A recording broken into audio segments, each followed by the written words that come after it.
Buenas noches, que el Señor nos bendiga. Espero que el capítulo de hoy pueda ser también de bendición como los anteriores que ya hemos estudiado.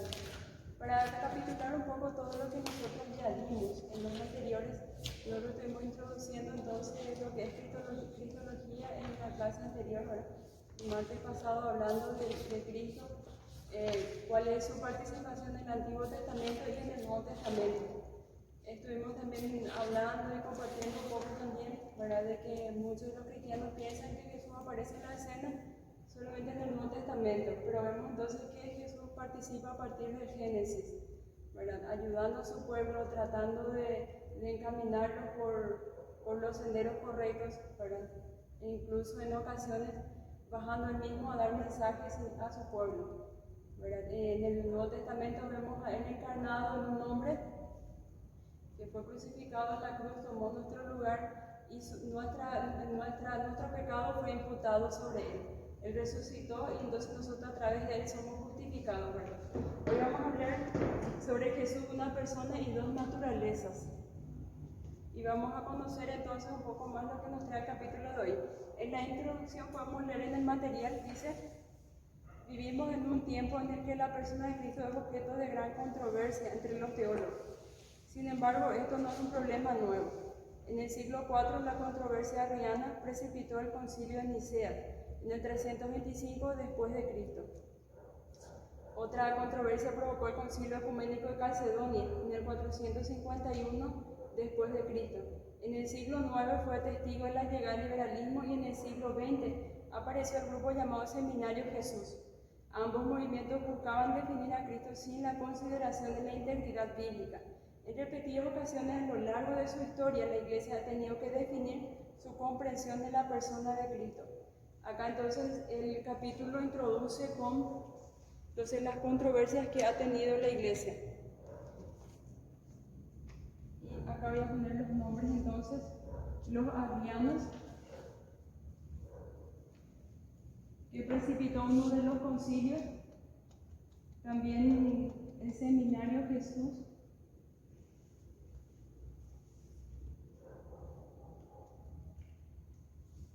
que apareció siglos después. ¿Qué son los arrianos? Los arrianos son entonces escritos que decían que rechazaba la doctrina de la Trinidad. Decía entonces que era imposible que hubiese Dios Padre, Dios Hijo, Dios Espíritu Santo, y que Jesús fue creado como un ser divino para su preexistencia. Decía que Jesús solamente entonces fue hombre, que como nosotros nació entonces de una mujer y fue solamente humano, verdaderamente humano, 100% humano, sin una naturaleza divina. Estuve también averiguando lo que es el Seminario de Jesús, entonces es del siglo XX ya. Ellos son más naturalistas. Dice entonces que todas aquellas cosas sobrenaturales que aparecen en los evangelios, ellos los descartan. Dice entonces que es imposible que Jesús pudiese hacer los milagros que aparecen en los evangelios, siquiera que hubiese nacido de una virgen. Entonces el Seminario de Jesús rechaza todo eso y deja a Jesús solamente como un hombre, entonces con una enseñanza moral, como digámosle un profesor moralmente correcto, nada más, pero sin una naturaleza divina. El concilio de Nicea fue comenzado entonces por Constantino I, entonces para poder refutar y estudiar los escritos de los arrianos. Y en los arrianos entonces quedaron excomulgados de la iglesia en el 325. Y entonces más adelante vamos a ver qué es lo que en estos dos concilios ellos dejaron como puntos principales acerca de lo que es la persona de Jesús. Vamos a ir en otras herejías que aparecen ya en el otro título. Dice: en el siglo V fue testigo de un asalto a la ortodoxia cristiana por dos frentes. Primero estaba la herejía monofisita, lo voy a escribir, no sé si estoy pronunciando bien. Monofisita, iniciada por un hombre llamado Eutico. El nombre de esta posición viene del prefijo mono, que significa uno, y de la palabra isis, que significa naturaleza. Los monofisitas creían que Cristo tenía solo una naturaleza. Negaba que él fuera una persona con dos naturalezas, divina y humana, incluso antes de Eutico, algunos habían argumentado que Cristo tenía solo una naturaleza. De estos algunos decían que Cristo era meramente humano sin divinidad, y otros, como los docéticos, decían que Él era completamente divino. Entonces los monofisitas y los docéticos.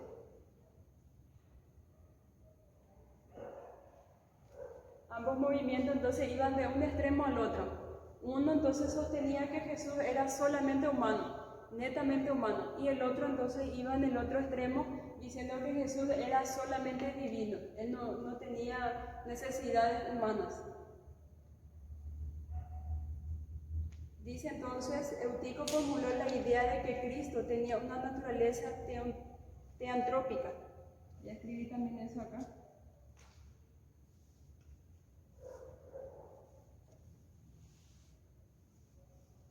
Teantrópica, el término viene de la palabra griega theos, que significa Dios, y la palabra antropos, que significa hombre.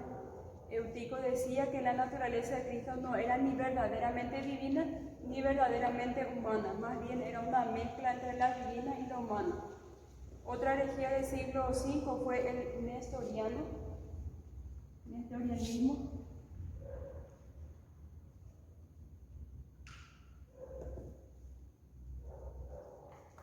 Nestorio decía que ya que Cristo tenía dos naturalezas distintas, una divina y la otra humana, por lo tanto debió tener dos personalidades. Si hay dos naturalezas, debe haber dos personas, de modo que la doctrina de Cristo fue atacada por ambos lados. Un lado negando la naturaleza dual de Cristo, reduciéndola a una mezcla confusa de lo divino y lo humano, y la otra afirmando dos naturalezas pero negando su unidad. Entonces esa es la herejía. Estas herejías, entonces, el monofisita hasta el antrópico, entonces ellos iban de un lado a otro, afirmando entonces por un lado que Jesús era totalmente humano y el otro lado afirmando que Jesús era solamente divino, netamente divino. Y el nestorianismo entonces decía que había una mezcla entre ambos, entonces entre lo humano y lo divino. Pero nosotros sabemos a través de la Escritura que no es así. Tenemos mucha evidencia también en los Evangelios, que son entonces documentos históricamente valederos para poder decir entonces y establecer a partir de lo que nos dicen las Escrituras qué es Jesús en realidad, ¿verdad? ¿Cuál es su naturaleza? Nosotros conocemos a través de la Biblia que Él expresa las dos naturalezas. Él tuvo hambre, Él estuvo cansado, Él lloró, se sintió triste, se sintió angustiado, tuvo miedo. Vemos en varias partes de las Escrituras. Cuando fue llevado al desierto por el Espíritu Santo, en la Escritura entonces establece ahí que Él tuvo hambre. Y vino entonces el enemigo a atacarle, a tentarle por el lado entonces de lo que Él estaba sintiendo en ese momento. Estaba sintiendo hambre. Entonces de ese lado viene a atacarle. En el huerto de Getsemaní vemos a un Jesús que estaba entonces con miedo, estaba ansioso, con varios sentimientos encontrados, digámosle, no vamos a poder describir lo que él sintió, pero hasta sudó sangre, ¿verdad? En ese momento, en su naturaleza humana, todo lo que él iba a pasar en la cruz, ¿verdad? En lo divino nosotros también vemos a través de la Escritura varias evidencias de que Jesús también fue omnisciente, tuvo esas digámosle, cualidades que solamente pueden ser divinas. Bueno, para avanzar un poco, entonces vamos a irnos a lo que establecieron en el Concilio de Calcedonia. Está en el otro título. Estas herejías gemelas, dice, propiciaron el Concilio de Calcedonia, y en este concilio surgió la formulación clásica de la naturaleza dual de Cristo, es decir, que Cristo es una persona con dos naturalezas. Y ella aparece entonces una palabra entonces en latín.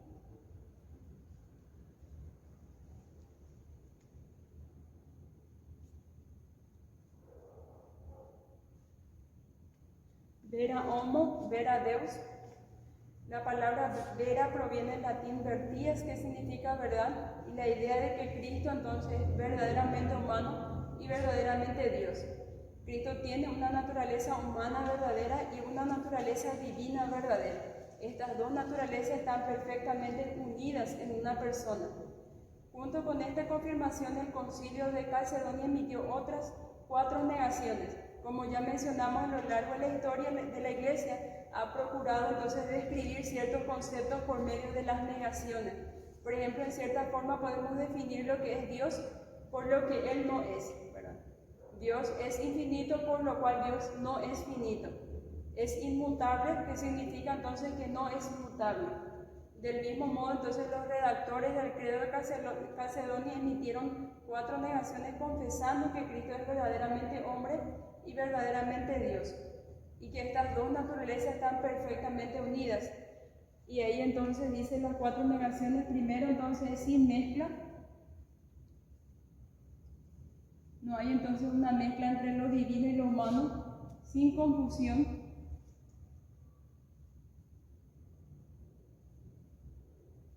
Sin separación,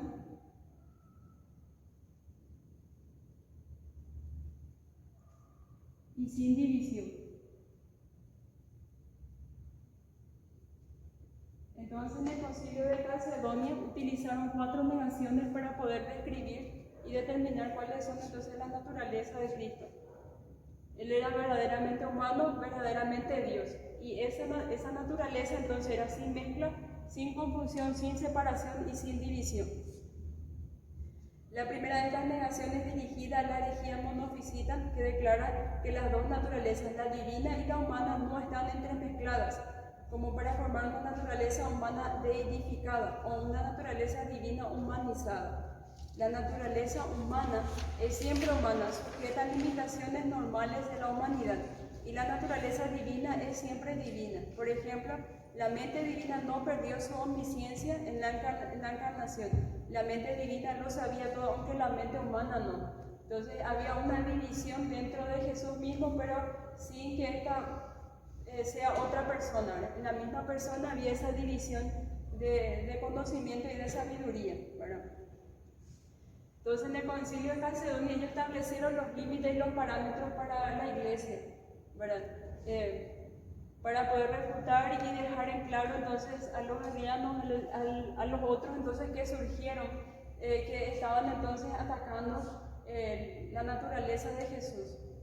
Nosotros vimos creo que en la clase anterior también, nosotros estuvimos hablando acerca de que algunos creen que Jesús es algo histórico, que Él nunca existió, que alguien inventó por ahí. Algunos dicen entonces que Jesús no existió, otros que se inventó, que el cristianismo hizo para poder entonces controlar masas. Y cuando nosotros podemos entonces establecer a través de la escritura y a través de la historia y a través de otros medios que no sea la escritura que Jesús realmente existió, entonces surge este tipo de movimientos también que dicen entonces que Jesús es divino nomás, o que Jesús fue solamente humano, atacando entonces otro lado, ¿verdad? No cansándose el enemigo quizás de meter cizaña dentro de la iglesia. El otro título dice sui generis. Esto significa entonces de su propio género.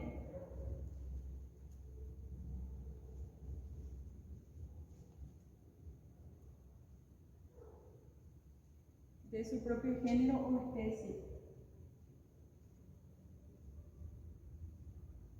Acá entonces tratando de resaltar entonces la naturaleza de Cristo como algo único, ¿verdad? Dice, la Iglesia ha tenido que lidiar con las implicaciones de esta idea al considerar algunas de las palabras del Señor Jesús. En cierta ocasión, los discípulos le preguntaron a Jesús, ¿cuándo sucederán estas cosas? ¿Y qué señal habrá de tu venida, del fin del mundo? Y Jesús le respondió, pero acerca de aquel día y aquella hora nadie sabe, ni siquiera los ángeles del cielo, ni aun el Hijo, sino solo el Padre. Eso entonces vemos nosotros en la Escritura en Mateo 24, 3 al 36. En estos versículos nosotros podemos ver que Jesús estaba hablando de los acontecimientos finales. Y cuando Él entonces termina de relatar qué es lo que va a suceder, entonces en los eventos apocalípticos, sus discípulos le preguntan entonces cuándo va a ser estas cosas. Entonces, ¿en qué tiempo se cumplirían esas cosas? Y Jesús dice entonces de que nadie sabe, ni siquiera Él en ese momento sabía. En otras palabras dice, Jesús le dijo a sus discípulos que no sabía cuándo vendría el fin de la era presente. ¿Era eso una indicación de la naturaleza humana o de la naturaleza divina? ¿Qué creen ustedes?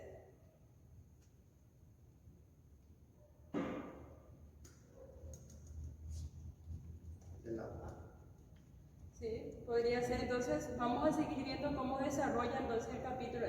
Entonces, ¿una indicación de la naturaleza humana o de la divina? Dice, cuando observamos la vida de Jesús, cómo se presenta en las páginas de la Biblia, ciertas ocasiones son fáciles de asignar a su naturaleza humana. Cuando Jesús sudó en el huerto de Getsemaní la noche antes de la crucifixión, ¿era una manifestación divina? ¿Esperaríamos que Dios sudara? No, Dios no suda. Del mismo modo, Dios no tiene hambre, ni sangra, ni clama. Lo más importante, la naturaleza divina no murió en la cruz. Si la naturaleza divina hubiera muerto en la cruz, el universo habría dejado de existir. Todos estos eventos manifiestan la humanidad de Jesús. Entonces vemos ahí que hace una distinción de la humanidad de Jesús con la humanidad divina. Además, nosotros los hombres, criaturas de Él, creaciones de Él, no vamos a poder hacer nada para hacer que Dios deje de existir, ¿verdad? Porque no tenemos ni la fuerza para hacer eso. Entonces vemos ahí que Él, cuando entregó su vida en esa cruz, simboliza entonces en su naturaleza humana. Del mismo modo, cuando Jesús dijo que no sabía la fecha para el fin del mundo, obviamente era una declaración de su humanidad. Algunos comentan que si Dios lo sabe todo y si en Cristo hay una unión perfecta de la naturaleza divina y humana, ¿cómo pudo haber algo que Jesús no supiera? Esto es como preguntar cómo es que Jesús, siendo divino, pudo experimentar hambre, lo cual afirma la Biblia claramente.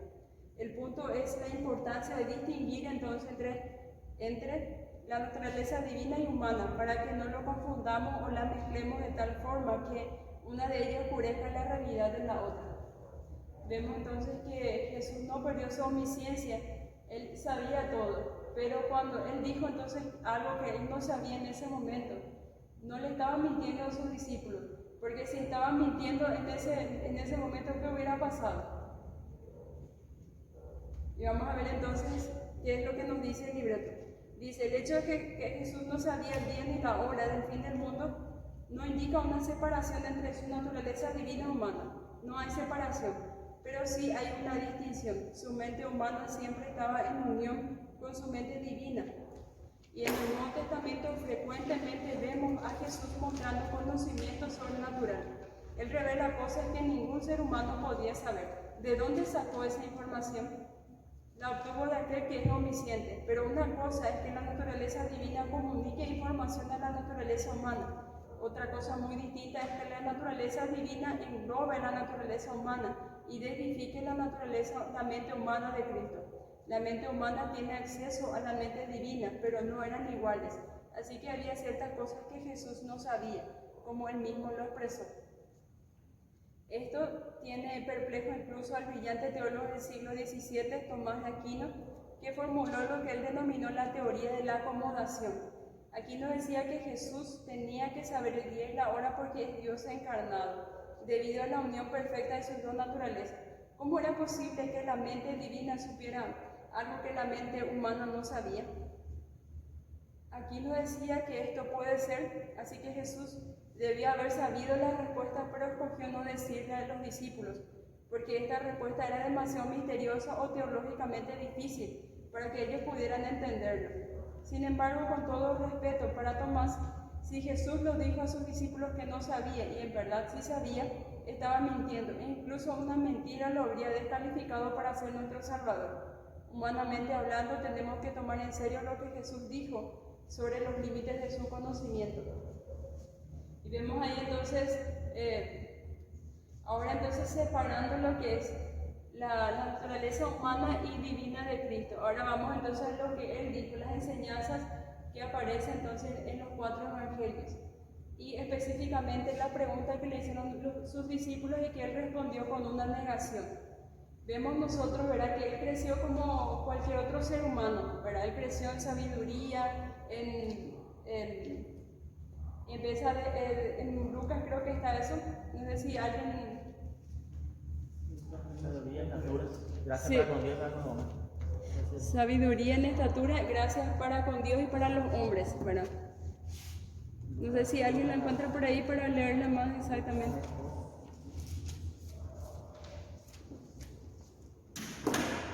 Lucas 2:52. Y Jesús crecía en sabiduría y en estatura y en gracia para con Dios y los hombres. Gracias. Entonces vemos ahí que la mente de Cristo, humanamente, ¿verdad? Hablando, su sabiduría y su entendimiento fue creciendo como cualquier otro ser humano, solo que tenía una afinidad más cercana con el Padre que lo que nosotros tenemos, ¿verdad? Con el Espíritu Santo. Él estaba mucho más cerca del Padre, entonces pudo comprender muchas más cosas, pudo saber muchas más cosas. Además que la mente divina, nosotros sabemos que cuando se escribió la Escritura, Él estuvo presente en cada uno de los eventos que registra la Escritura desde Génesis, ¿verdad? Él estuvo presente porque a través de Él fueron creadas todas las cosas. Entonces Él sabía perfectamente muchas cosas, pero eso entonces hubo limitado cuando Él se encarnó entonces en un ser humano, porque nosotros sabemos que el ser humano es un ser finito, entonces tiene muchas limitaciones y Él experimentó esas limitaciones estando en un cuerpo humano. Dice, las 4 negaciones establecen para nosotros los límites en los cuales procuramos entender el misterio de la encarnación. Enfatiza misterio porque incluso con las formulaciones que la Iglesia ha provisto, nadie ha penetrado las profundidades de cómo Cristo puede ser verdaderamente Dios y verdaderamente hombre. Tenemos a uno que sí que es un sui generis. Esta es una clasificación especial y única. Solo una persona en toda la historia humana ha sido Dios encarnado y el misterio de la encarnación está más allá de nuestra plena comprensión. Así entonces, como para nosotros es muy difícil comprender la Trinidad y cómo hay un solo Dios y 3 personas, ¿verdad? Así también la encarnación de Cristo en un ser humano y poder comprender entonces cómo Cristo es verdaderamente humano y verdaderamente Dios, y también había cosas que Él no sabía, ¿verdad? Entonces es muy difícil para nuestra comprensión. Pero la Escritura no establece entonces los límites correctos. Todo lo que nuestra mente puede captar y comprender están en esa Escritura. Depende de nosotros buscar a través de una revelación especial, entonces para poder tener más sabiduría al respecto. Ahora vamos entonces al último punto, que es humano y divino, que está en la última página. En esta página nosotros vemos como una conclusión a todo lo que ya estuvimos compartiendo, ¿verdad? La naturaleza humana y divina nosotros vemos plenamente entonces separada en los evangelios. Si nosotros empezamos a poder entonces analizar todo lo que Jesús dijo, todo lo que Jesús hizo, podemos separar entre su naturaleza divina y humana claramente, ¿verdad? Hubo ocasiones en que su naturaleza divina entonces nosotros podemos notar. Por ejemplo, cuando fue de noche y le visitó Nicodemo, él sabía exactamente lo que había en el corazón de Nicodemo, ¿verdad? Entonces atacó siempre el punto entonces más, digámosle, la raíz del problema que había en el corazón de Nicodemo en ese momento. ¿Cómo él podría ser salvo y hallar vida eterna? ¿Qué le dice a Jesús? Le dice que tenía que nacer de nuevo, porque él sabía que eso es lo que tenía en el corazón, por más de que Nicodemo no se lo había dicho. Cuando se va Natanael junto a él, él dice, antes de que Felipe fuera, cuando estabas debajo de la higuera, yo te vi. Entonces ahí vemos también la naturaleza divina de Jesús.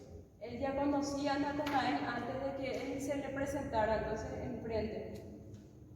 Cuando Lázaro entonces murió, o sea que cuando Lázaro estuvo enfermo, ya se le había avisado a él que Lázaro estaba enfermo. Y él dice entonces que su muerte no iba a ser, o sea que esa enfermedad no iba a ser para muerte. Vamos a buscar eso en la Escritura, creo que está en Juan.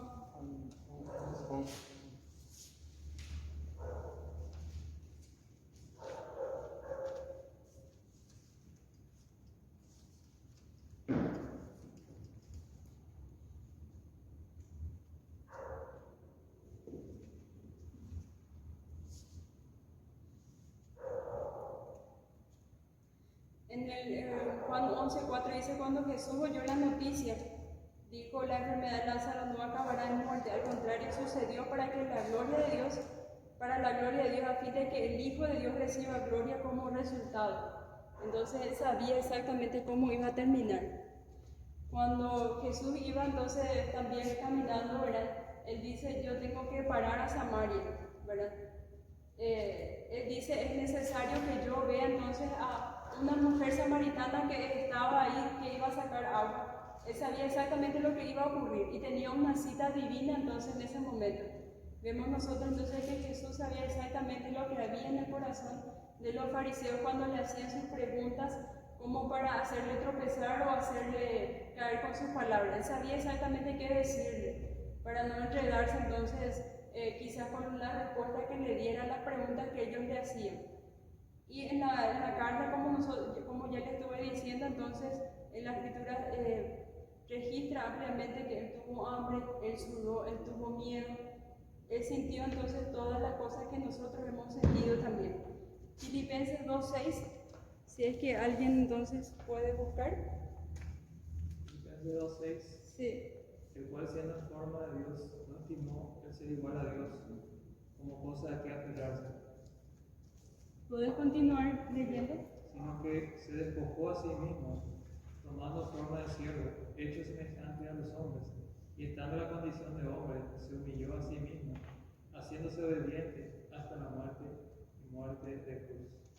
Gracias. Vemos entonces ahí que él no se aferró a su naturaleza divina, ¿verdad? Para hacer lo que correspondía hacer. Hebreos 4:15.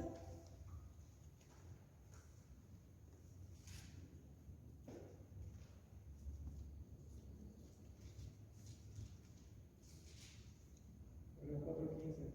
Sí.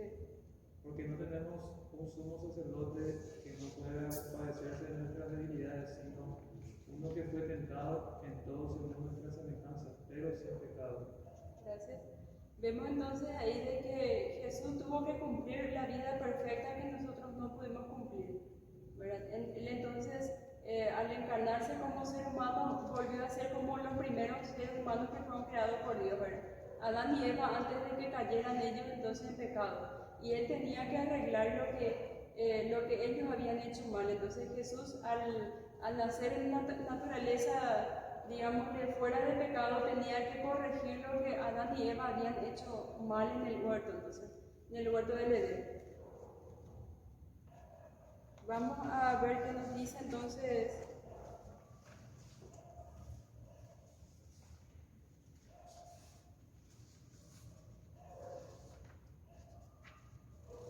el material. Entonces la última página dice, el valor de Calcedonia es doble. Primero está la afirmación de que todo cristiano debe hacer. Cristo es verdaderamente humano y verdaderamente divino. Segundo, cuando la Iglesia trata de explicar la naturaleza de su unidad, recurre a negaciones y así establece fronteras que no debemos traspasar. Lo único que hay del otro lado de esas fronteras es algún tipo de herejía. Uno de mis profesores del seminario les dijo a sus estudiantes, si están tratando de pensar concretamente sobre la unión de la naturaleza humana y divina y va más allá de las categorías negativas establecidas por Calcedonia, deben escoger su herejía. El credo de Calcedonia nos restringe para que, sin importar cómo concibamos las dos naturalezas, no pensemos en ellas como una mezcolanza amalgamada o como una separación brusca y total entre los dos. Están unidas pero son distintas.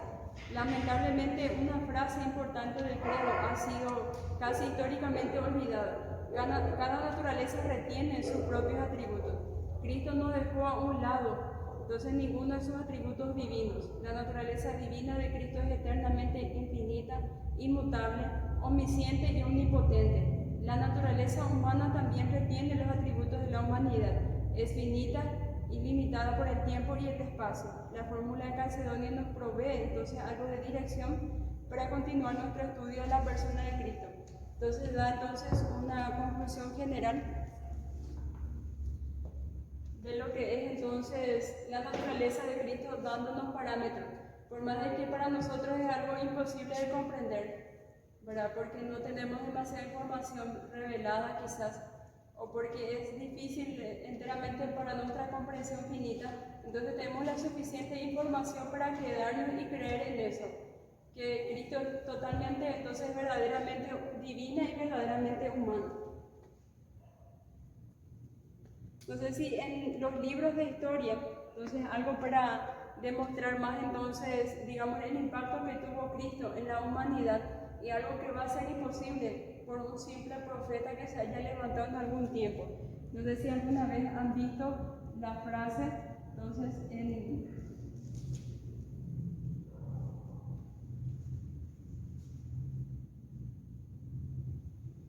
generalmente vemos en los libros de historia AC o DC. ¿Qué significa eso? Antes de Cristo y después de Cristo. Si Cristo era entonces un humano, entonces sería un logro extraordinario que un ser humano pudiese dividir la historia en dos, ¿verdad? Antes y después de su nacimiento. Si era entonces un profeta nada más, entonces levantado por Dios, iba a ser entonces todo un logro y algo extraordinario también que pudiese hacer eso, o que hubiese entonces más de 300 profecías entonces acerca de todo lo que iba a ser su vida terrenal y fuese cumplida exactamente en Jesús. Podemos ver unos cuantos entonces de este libro de John McDowell. Dice entonces que hay 300 referencias al Mesías que fueron cumplidas en Jesús. Si nosotros buscáramos un nombre en la historia, capaz hallaríamos uno pero que cumpliese 5 o 6 de las 300 referencias, ¿verdad? Las 300 profecías que aparecen. Entonces tiene que ser algo divino, tiene que ser algo guiado por Dios mismo para que se pudiese cumplir exactamente en Jesús toda la profecía. Y vemos unos cuantos, ¿verdad? Nacido en la simiente de la mujer, que aparece en Génesis, ¿verdad? Nacido de una virgen, entonces de la Virgen María. Iba a ser hijo de Dios según entonces Salmo 2:7, entonces se cumple eso en Mateo 3:17. De la simiente de Abraham, tenía que ser hijo de Isaac, hijo de Jacob, de la tribu de Judá, de la línea familiar de Isaí, de la casa de David, nacido en Belén, homenajeado con regalos, entonces su nacimiento, la matanza de niños por Herodes, la preexistencia, será llamado Señor, será Emmanuel, será un profeta, sacerdote, juez, rey, unción especial del Espíritu Santo, su celo por Dios, después profecías concernientes a su ministerio, precedido por un mensajero, iniciación del ministerio en Galilea, ministros de milagros, maestros de parábolas, había que entrar en el templo, había que entrar en Jerusalén sobre un asno, piedra de tropiezo para los judíos, luz para los gentiles, profecías concernientes entonces a los eventos posteriores a su sepultura, resurrección, ascensión, sentado a la diestra de Dios, profecías cumplidas en un día, traicionado por un amigo, vendido por 300 monedas de plata, dinero arrojado en la casa de Dios, el precio dado por el campo del alfarero, olvidado por los discípulos, acusado por falsos testigos, mudo ante sus acusadores, herido y magullado, herido y escupido, objeto de mofa, cayó bajo la cruz. Manos y pies horodados, crucificado con ladrones, intercedió por sus perseguidores, rechazado por su propio pueblo, aborrecido sin causa, los amigos permanecieron alejados, la gente meneó la cabeza, objeto de curiosidad pública, vestiduras repartidas y rifadas, sufrió sed, le dieron hiel y vinagre, su clamor de abandono, se encomendó a Dios, huesos no quebrados, corazón roto, su costado abierto, tinieblas sobre la tierra y sepultado en la tumba de un rico. Entonces estas son solamente 61 profecías que se cumplieron en Jesús, entonces que aparecen en este libro, pero vemos mucho más de 300 entonces en toda la escritura. Nosotros sabemos que el Antiguo Testamento fue escrito por diferentes personas, diferentes épocas, personas que estaban en diferentes estatus sociales, en diferentes estados emocionales o quizás estaban pasando por situaciones muy distintas, ¿verdad? En un periodo de 1500 años. Y dando cada uno entonces una profecía de qué sería el Mesías, cómo sería, cuál sería su ministerio, su nacimiento, toda su vida en la tierra, entonces ya fue profetizado muchísimo antes de que llegara Él y fue perfectamente cumplido en Jesús. Entonces si Jesús era un profeta nomás, ¿le parecería que Dios se tuviera dado esa molestia de hacer más de 300 profecías para que se cumpliese en una persona humana? Sería algo ilógico, ¿verdad? Tenía que ser Dios mismo que pudiese entonces guiar todo preparar el terreno y el escenario para que se cumpliese toda esa profecía en Jesús. Por último, entonces, me gusta mucho el título de para comenzar entonces su sección, y dice: los premios de la Academia. Si Jesús no era Dios, entonces merece un Oscar. Entonces, porque fue el hombre más influyente en toda la historia. Si Jesús entonces no era Dios, o si fue inventado por una persona, entonces la persona debió ser alguien sumamente brillante e inteligente para crear un ser humano entonces tan perfecto como Dios, o imaginarse a alguien tan perfecto como Dios. Si la escritura fuese escrita por un hombre, entonces ese hombre se merece todos los premios Nobel que existen en el mundo, ¿verdad? Entonces no robemos a través de la escritura misma, entonces de que no puede ser solamente humana o solamente divina, no podemos separar eso. Entonces esa naturaleza entonces tiene que quedar así para que pudiese ser íntegra entonces las escrituras, pudiese entonces quedar bajo la estructura de lo que nosotros tenemos revelado por Dios. Y eso es todo lo que quiero compartir.